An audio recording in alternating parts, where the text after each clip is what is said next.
Don't bring your family on Father's Day. We are sick of you. Those were the exact words my brother sent me 5 minutes before I was supposed to leave my house. He stared at the message on my phone, hoping I had misunderstood it. He read it once. Then twice. Then a third time. Back the words stayed the same. My name is Michael Bennett, and I never imagined that a simple family celebration could become the moment when I finally understood where I truly belonged. It was Father's Day morning, and my wife, Linda, was helping our grandchildren choose the right cards to bring to my father's house. Every year, our extended family gathered together for lunch. It was not always perfect, but I believed those moments mattered. He believed showing up for family was something worth protecting. He had spent most of my life trying to keep those connections strong. My younger brother Robert and I were very different people. It was the confident one, the person who always seemed to know exactly where he was going. He built a successful career, had a beautiful home, and became someone our relatives often admired. He was different. I worked steadily, focused on my family, and spent many years putting other people's needs before my own. He never had the kind of achievements that attracted attention, but I always believed being dependable was something to be proud of. Growing up, Robert and I were close. At least, that was how I remembered it. We shared childhood memories, family traditions, and countless conversations about our dreams.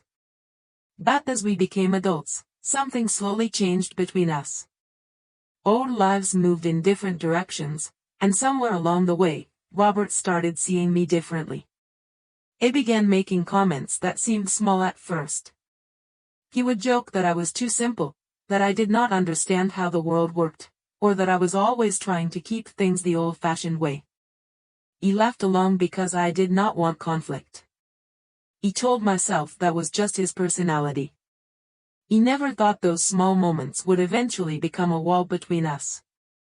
But that morning, holding my phone in my hand, I realized the distance between us had grown much larger than I admitted. My wife noticed my expression and asked, "Michael, is everything okay?" He looked at her and tried to smile. "It is just Robert." She immediately knew something was wrong. "What happened?" He did not answer right away. He did not want to say the words out loud because hearing them would make them feel more real. Finally, I showed her the message. She read it quietly, then looked at me with sadness in her eyes. "After everything you have done for this family, he says this to you." He looked down at the phone. The hardest part was not missing one Father's Day gathering. The hardest part was feeling like my own brother had decided I was no longer someone worth including. He thought about all the years I had helped our family when things were difficult. He thought about the times I showed up when nobody else did.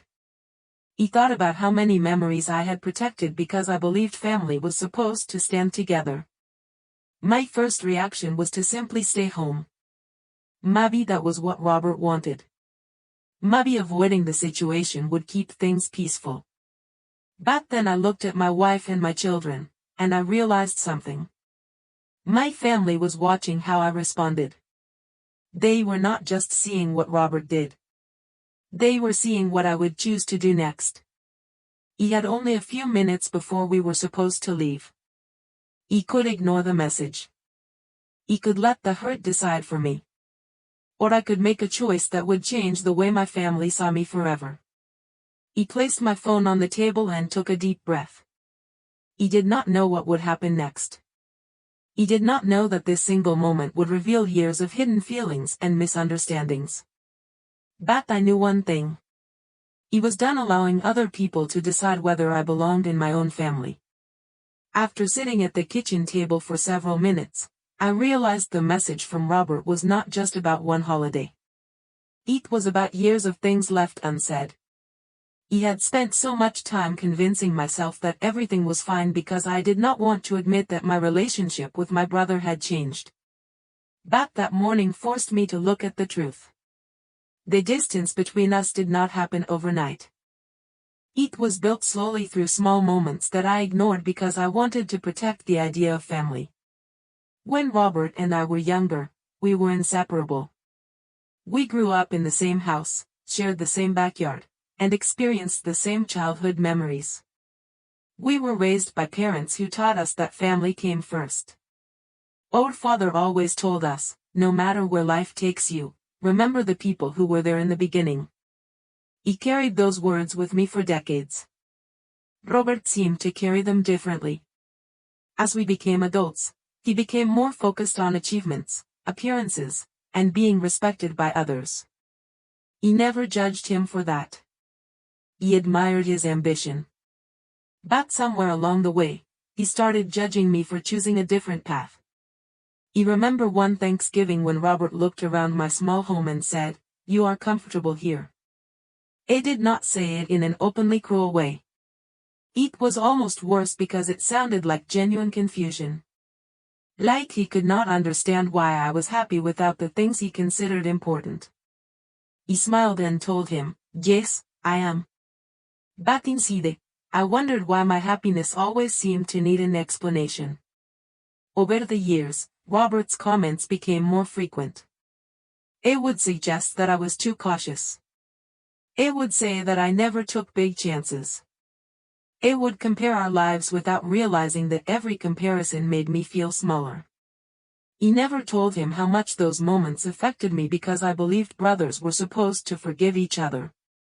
He believed time would naturally fix things. But time does not fix what people refuse to acknowledge. That morning, after reading his message, I finally understood that avoiding conflict had not protected our relationship.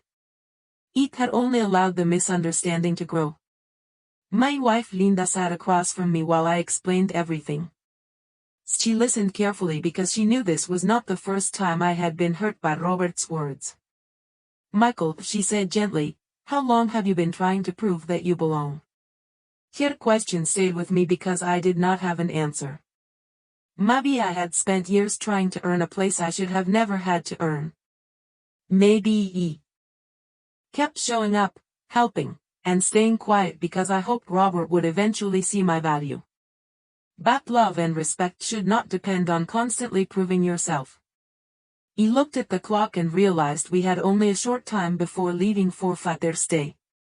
My children and grandchildren were already excited. They had prepared cards and small gifts because they wanted to celebrate me. That reminded me of something important. My worth was not decided by one person's opinion, even if that person was my own brother. Still, I did not want to respond with anger. He did not want to send a message filled with frustration or disappointment.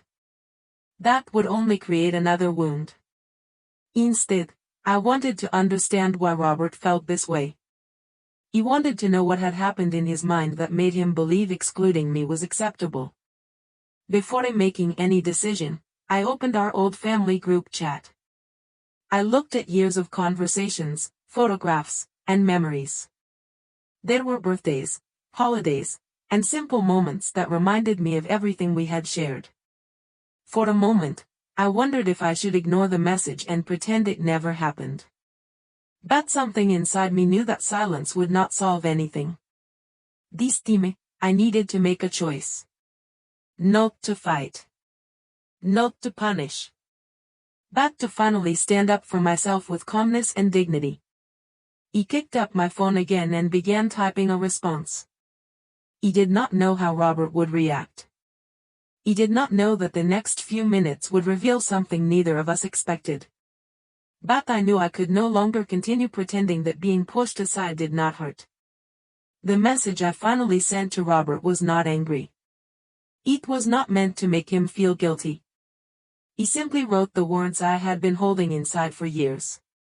He told him that I was hurt, not because I missed one family gathering, but because his message made me feel like I was no longer part of the family we both grew up in. I reminded him that I never expected us to agree on everything. He never expected him to live the same life I did. He only wanted the respect that every family member deserves. After pressing send, I placed my phone on the table and waited. For the first time. In many years, I did not try to explain myself further. He did not send another message. He did not apologize for having feelings. He simply allowed my words to exist. While waiting for a response, my mind went back to all the moments that brought us to this point. He remembered being younger and looking up to Robert. It was always the person who seemed confident and certain. When we were teenagers, he helped me prepare for my first job interview. It told me to believe in myself. Those memories were difficult because they reminded me that the person who hurt me was also someone I loved. Family relationships are complicated that way. People can give you some of your happiest memories and still create some of your deepest disappointments. About 10 minutes later, my phone finally lit up. It was Robert. He opened the message slowly. He expected another explanation or maybe another criticism. Instead, he wrote, "I did not think you would actually say something back." He stared at those words for a moment. He realized something important. Maybe Robert had become comfortable with my silence. Maybe he believed I would always accept things because that was what I had done for years. He replied calmly and told him that I was not trying to create a problem. He was trying to prevent our family from losing something that mattered. There was a long pause before he responded again. Then he asked, "Do you really think I made you feel that way?" It was not an apology yet. It was not a complete understanding. But it was the first time he had actually asked about my feelings instead of defending his own. That small question meant more than he probably realized. Before I could answer, my daughter came into the kitchen and asked if we were still going to Grandpa's house. She had a handmade card in her hands and a smile on her face. Seeing her reminded me that this day was not only about my brother and me. It was about the family I had built. He did not want my children to learn that staying quiet was the only way to keep peace. I wanted them to understand that kindness and self-respect could exist together. He told my daughter we would still celebrate Father's Day. We would not allow one painful message to take away a meaningful moment. As we prepared to leave, I made a decision. He would go to my parents' house, but I would not go there to prove anything to Robert. He would not go there hoping someone would finally recognize my value. He would go because I loved my family, and because I wanted to handle the situation with maturity. When we arrived, the atmosphere felt different. The house looked exactly the same as it always had. The same decorations hung near the entrance. The same family photographs covered the walls. But I felt different walking inside. For years, I had entered that house hoping everyone would accept me. This time, I entered knowing I already belonged. Robert was standing near the dining room when he saw me. His expression changed slightly. He looked surprised that I had actually come. For a moment, neither of us spoke. Then he quietly said, "Michael, we need to talk." He nodded. He knew this conversation would not be easy. But I also knew something had changed. He was no longer the brother who stayed silent to avoid discomfort. He was a father, a husband, and a person who deserved to be heard. Robert and I stood in the dining room while the sounds of my family preparing for Father's Day continued around us. My wife and children were in the kitchen, laughing quietly and arranging the food they had brought. Normally, that sound would have made me feel comfortable. But in that moment, I felt the weight of years of conversations we never had. Robert looked at me for a long time before finally speaking. "Michael, I did not mean for that message to hurt you the way it did." He listened carefully, but I did not interrupt. For years, I had rushed to make things easier for everyone else. He had been the person who changed the subject, accepted the uncomfortable comments, and told myself not to take things personally. But this time, I wanted to understand, and I also wanted to be understood. "Robert," I said, "I know you may not have intended to hurt me. But intentions do not erase the way someone feels." He looked down for a moment. He could tell he was thinking about that. The conversation was not about proving who was right. It was about finally acknowledging what had been ignored for too long. Robert explained that he felt our family gatherings had become difficult because he believed I was always bringing tension into the room. He was surprised because I had never seen myself that way. He asked him what moments made him feel that way. At first, he struggled to answer. Then he mentioned several small disagreements from the past. He listened as he described situations that I remembered very differently. What surprised me was realizing that we had both been carrying completely different versions of the same story. In his mind, I was the brother who resisted change. In my mind, he was the brother who stopped respecting me. Somewhere between those two perspectives was the truth. He told him that I never wanted to compete with him. He never wanted to prove that my choices were better than his. He only wanted my life to be respected the same way I respected his. Robert was quiet again. Then he said something I did not expect. Maybe I have been measuring your success by things that never mattered to you. Those words stayed with me. Because that was exactly the problem. For years, Robert had been looking at my life through his own definition of success. He saw a smaller home, a different career path, and a quieter lifestyle. He did not see the years I spent supporting my family. He did not see the relationships I built. He did not see the moments that gave my life meaning. Before I could respond, my father walked into the room. He had heard enough of the conversation to understand that something important was happening. He looked at both of us and said, "Your grandfather used to say that families do not fall apart because people are different. They fall apart when people stop listening." That sentence changed the feeling in the room. For the first time that day, it felt like we were not trying to defend ourselves. We were trying to understand each other. During lunch, things were still a little uncomfortable, but they were different. Robert asked my grandchildren about school. He asked my wife about her garden. He included my family in conversations instead of treating us like guests who had arrived unexpectedly. It was a small change, but I noticed it. After lunch, Robert pulled me aside again. "Michael, I owe you an apology," he said. "Not just for the message. For making you feel like you had to earn your place here." Hearing that from him meant more than I expected. He had spent years waiting for a moment like this, but I realized something important. The apology mattered because it came after a conversation, not because I demanded it. We still had a long way to go. One conversation could not erase years of misunderstanding. But it created something we had lost, the willingness to listen. As I looked around the room at my family together, I realized the greatest change was not that Robert finally saw me differently. The greatest change was that I had finally stopped hiding how much it mattered to be seen. After Father's Day ended, I thought about how different the day had been from how it started. That morning, I believed my brother had made his decision about me. He believed I had been pushed away from a family I had spent my entire life trying to protect. But by the end of the day, I realized something I never expected. Sometimes people do not need to be replaced. Sometimes they simply need a chance to understand what they have been missing. The conversation with Robert did not magically fix everything between us.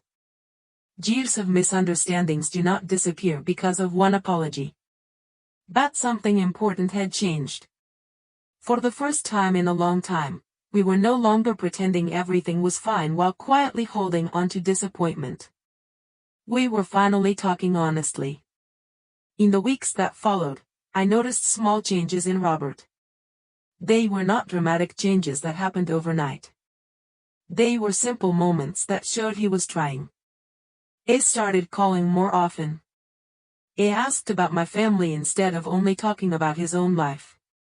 He invited us to his home for dinner and made an effort to include everyone. The first time it happened, I was surprised. He almost wondered if there was a hidden reason behind it. After years of feeling overlooked, it was difficult to immediately trust a change. But I reminded myself that rebuilding a relationship requires patience. If I wanted Robert to understand my feelings, I also had to allow him the opportunity to grow. One evening, Robert invited me over to help him organize some old family belongings. While we were looking through boxes in his garage, we found photographs from when we were children. There was one picture of the two of us sitting outside our childhood home. We looked completely different back then. We were younger, carefree, and unaware of how complicated life would become. Robert held the photograph for a moment and smiled. "We used to be pretty close, didn't we?" he said. I nodded. "Yes, we were." I looked at the picture again and said, "I think I forgot that." That sentence surprised me because I realized Robert was not only apologizing for one message.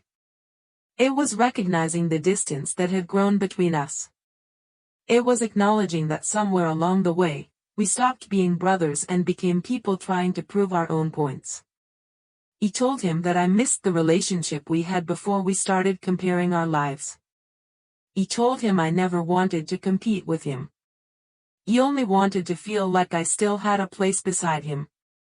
Robert looked at me and said, "I think I spent so much time trying to be successful that I forgot success means nothing if you lose the people who matter." Those words stayed with me.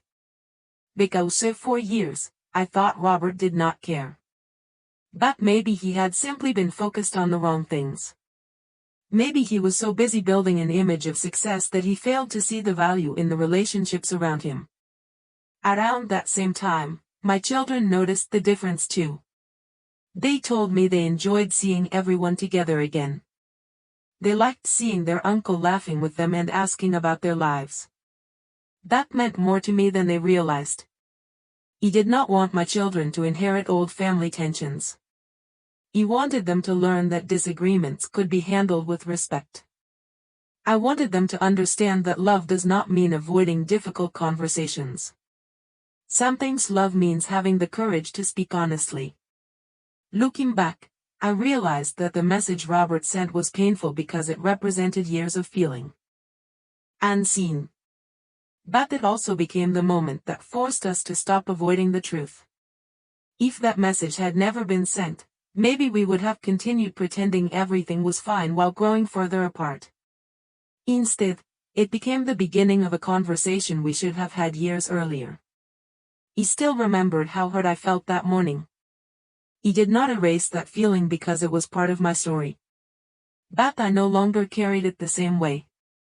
He learned that forgiveness does not mean forgetting what happened. It means choosing not to let the past control what happens next. And for the first time in years, I felt like my brother and I were not just sharing a family name. We were finding our way back to being family. The months after Father's Day taught me something I never expected. He always believed rebuilding a family relationship meant going back to the way things were before the pain happened. He thought the goal was to return to the past and pretend the difficult moments never existed.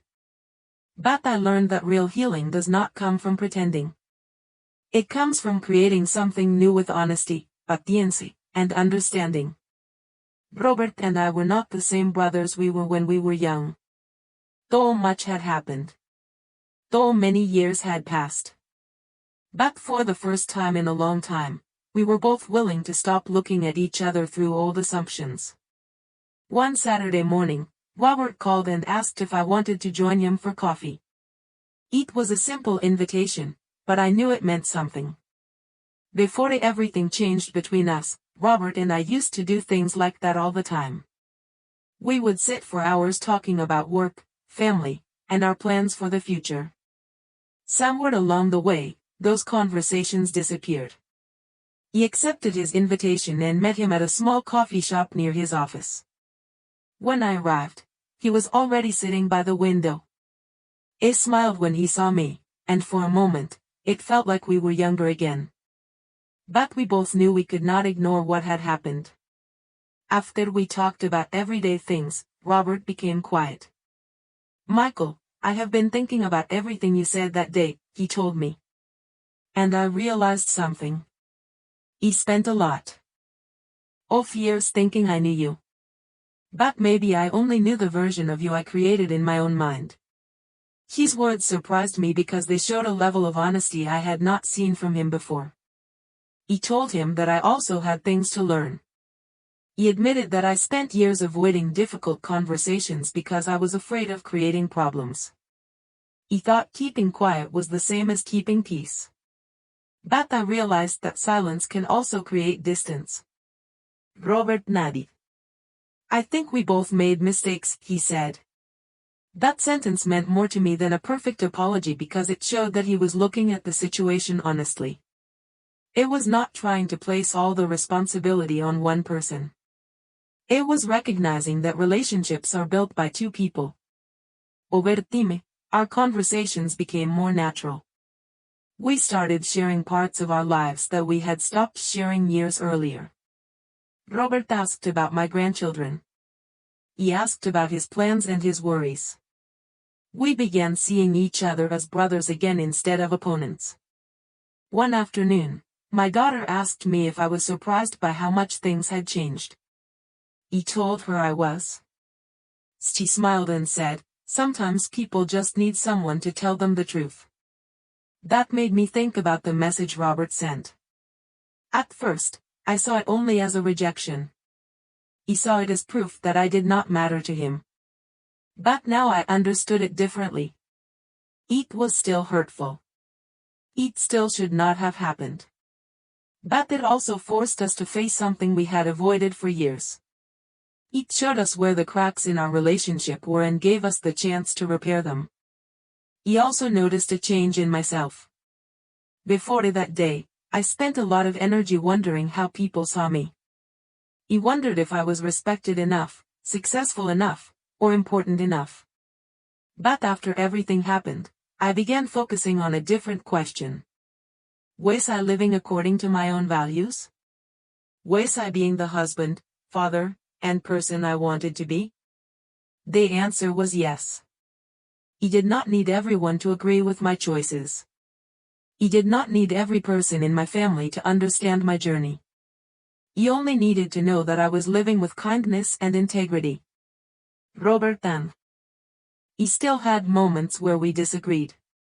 We were still two different people with different personalities. But the difference was that we no longer allowed those differences to separate us. We learned how to listen before judging. We learned how to ask questions before making assumptions. Most importantly, we learned that family is not about never hurting each other. Family is about having the courage to repair what has been damaged. Looking back, I realized the most important change was not that my brother finally accepted me. It was that I stopped waiting for someone else to give me permission to know my own worth. After everything that happened with Robert, I thought my biggest challenge would be rebuilding our relationship. He was wrong. The biggest challenge was learning how to stop carrying the version of myself that existed before everything changed. For years, I had quietly accepted the idea that I was the less successful brother. He allowed comparisons to define me. He allowed other people's opinions to become the way I measured my own life. But the truth was, I had built a life that was meaningful in ways that could not be measured by achievements or appearances. He just needed to recognize it. A few months after Father's Day, my family gathered again for another Sunday dinner. This time, the feeling was completely different. The same people were sitting around the same table, but something had changed. He was no longer entering the room wondering if I belonged. He was no longer watching every word I said because I was afraid of being judged. He simply arrived as myself. Robert noticed the difference. During dinner, he asked about my plans for a small woodworking project I had been working on. Years earlier, he probably would have dismissed it as just a hobby. But this time, he listened. He asked questions. He showed genuine interest. It was a small moment, but it reminded me how much relationships can change when people choose to see each other differently. After dinner, Robert and I sat outside on the porch while everyone else continued talking inside. He looked at me and said, "You know, I think I misunderstood you for a long time." He smiled slightly and asked it what he meant. He explained that he always thought I was comfortable settling for less. But after seeing the way my family looked at me, he realized something. "You built something I never focused on," he said. "You built trust. You built memories. You built a family that enjoys being around you." Hearing those words from my brother meant a lot. Not because I needed him to approve of my life, but because it showed that he was finally seeing what had been there all along. He told him that I also misunderstood him. For years, I thought his confidence meant he believed he was better than everyone else. But I began to understand that maybe he was also carrying his own pressure. Maybe he felt like he always had to prove something too. That conversation changed the way we looked at each other. We were no longer two brothers keeping score. We were two people who had spent years trying to be understood. Later that week, I visited my parents. My father surprised me by bringing up the situation himself. He told me that watching Robert and me talk honestly made him realize something about our family. "Sometimes," he said, "we think avoiding uncomfortable conversations keeps families together. But sometimes those conversations are exactly what brings people back together." He agreed because I had learned that silence is not always peace. Sometimes silence only hides problems until they become impossible to ignore. My relationship with Robert was not perfect. We still had different opinions. We still approached life in different ways. But now we had something we did not have before: respect. That changed everything. He also noticed that my children were learning from the situation. They saw that disagreements did not have to destroy relationships. They saw that people could admit mistakes and grow. As a father, that was one of the most important lessons I could give them. He wanted them to understand that being kind did not mean allowing people to ignore your feelings. I wanted them to know that forgiveness and self-respect could exist together. Looking back, I realized the message that hurt me so deeply became the moment that forced me to stop hiding. It reminded me that I could not control how others viewed me. He could only control how I showed up in the world. He was still the same Michael Bennett. He was still the same father, husband, and brother. The difference was that I finally understood my own value. He no longer needed to wait for someone else to recognize it first. The biggest lesson I learned after rebuilding my relationship with Robert was that healing does not mean returning to the past. It means creating a better future with the understanding you gained from what happened. For a long time, I believed that if my family truly loved me, they would never make me feel forgotten. But life taught me something more complicated. People can love you and still misunderstand you. They can care about you and still fail to see your struggles. The important question is not whether people make mistakes. The important question is whether they are willing to recognize them and grow. After everything that happened, I started looking at my family differently. He stopped seeing every disagreement as proof that I did not belong. He stopped measuring my worth by how often someone noticed my efforts. He finally understood that my value existed before anyone acknowledged it. One afternoon, I was working in my garage on a small woodworking project when Robert stopped by. Girsago, he probably would have walked past it without much interest. But this time, he stood there for several minutes asking questions. He wanted to know why I enjoyed it and what inspired me to create things with my hands. He explained that I liked building something from nothing. He liked the patience it required. I liked seeing a finished piece that represented time and care. Robert smiled and said, "That actually sounds a lot like the way you have always lived." He laughed because I had never thought about it that way before. But he was right. He had spent my life quietly building things that were not always visible. He built relationships. He built trust. He built memories with my family. Those things did not appear on a resume or a business report, but they mattered. A few weeks later, Robert invited my family to his home for dinner. Dime, there was no hesitation when he asked us to come. There was no feeling that we were being included out of obligation. It felt natural. During dinner, I watched my grandchildren laugh with their uncle, and I realized how close we had come to losing those moments. Not because of one argument, but because of years of assumptions that nobody challenged. After dinner, Robert and I stood outside for a few minutes. It told me something that I will always remember. Michael, I spent years thinking I needed to prove I was successful. But watching you made me realize success is also about the people who want to sit beside you. He appreciated his honesty because I knew those words were not easy for him to say. Robert had always been someone who valued strength and confidence. Admitting that he had been wrong showed a different kind of strength. It showed maturity. It showed humility. He told him that I also had something to learn. He had spent too many years accepting less than I deserved because I was afraid of creating conflict. He thought being the peaceful one meant staying quiet. But I learned that peace built on silence does not last. Real peace comes when people feel respected enough to speak honestly.